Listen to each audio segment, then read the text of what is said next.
The beauty of the betta, pond, or little fish in a small container. The Siamese fighting fish, or betta, is a vibrantly colored fish often seen swimming solo in brandy sniffers and ornamental vases in both the office and home. But do these small, aesthetically pleasing fish bowls provide a healthy environment for the fish? Is the popular betta bachelor in need of a companion, or is it better off living alone? Read on and learn more about this graceful, multi-hued fish, and remember, if work or travel keeps you from home, always choose a professional pet sitter for your pet sitting needs. You can find your local professional pet sitter on PSI's Pet Sitter Locator. History. The betta was first discovered in Southeast Asia. Making its home in rice paddies, drainage ditches and the warm floodplains of the region, the betta became accustomed to frequent storm flooding and devastating droughts. The cyclic, drastic changes in its environment helped the fish to adapt, becoming a true labyrinth fish. A labyrinth fish has the unique ability to breathe oxygen directly from the air and also take in oxygen from its gills. As a result, bettas and other labyrinth fish can survive for short periods of time out of water and, if needed, can inhale the air around them, provided they stay moist. This also explains why a betta can sustain itself in stagnant, oxygen-deficient water. Although bettas can tolerate small spaces and poor water quality, they do best in small aquariums, at least 2 gallons, with regular water changes. The preferred water temperature for a betta is 76–82 degrees Fahrenheit. What's in a name? The betta got its name from an ancient clan of warriors, called the betta.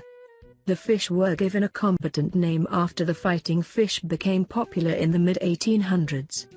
In fact, the sport became so renowned in Thailand that the former king of Siam had it regulated and taxed. Spectators of the sport based their bets on the bravery of the fish, rather than the damage inflicted by the victor. Dinner time. Bettas have upturned mouths and primarily feed on the water's surface. A good diet consists of dried bloodworms, brine shrimp or daphnia. Commercial betta food or pellets are best because it combines all 3 foods, in addition to vitamins and minerals. This improves the betta's brilliant coloring and longevity. It is a common misconception that peace lilies or plant roots grown out of betta vases can sustain the fish. Nothing could be farther than the truth. Bettas cannot survive on plant roots and need a diet high in protein and fiber to survive. Roommate. Bettas, unlike other species, are not schooling fishes and will fight with each other, regardless of gender. Bettas prefer to swim alone and also need a comfortable place to hide. Aquatic caves or dense, planted corners work great in making a betta feel safe. Water quality. When cleaning a betta's tank or bowl, make sure you only take out 1/3 of the water each time and replace it with fresh water. This will gently allow the fish to adjust to the temperature and pH of clean water, while not upsetting the biological balance of the fish's environment. This should be done about every 3 or 4 days for small bowls or tanks.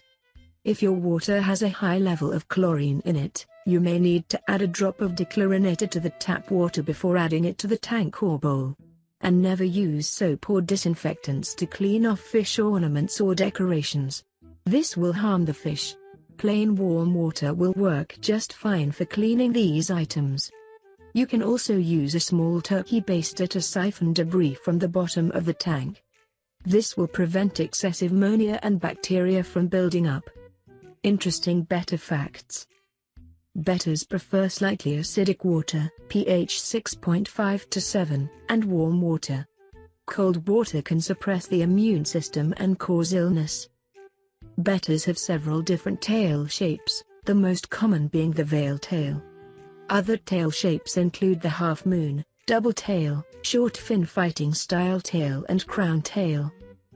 Bettas normally live 2 to 3 years, but there have been a few cases of bettas living well into their teens. The betta is known as playcat in its native Thailand and has often been referred to as the jewel of the Orient.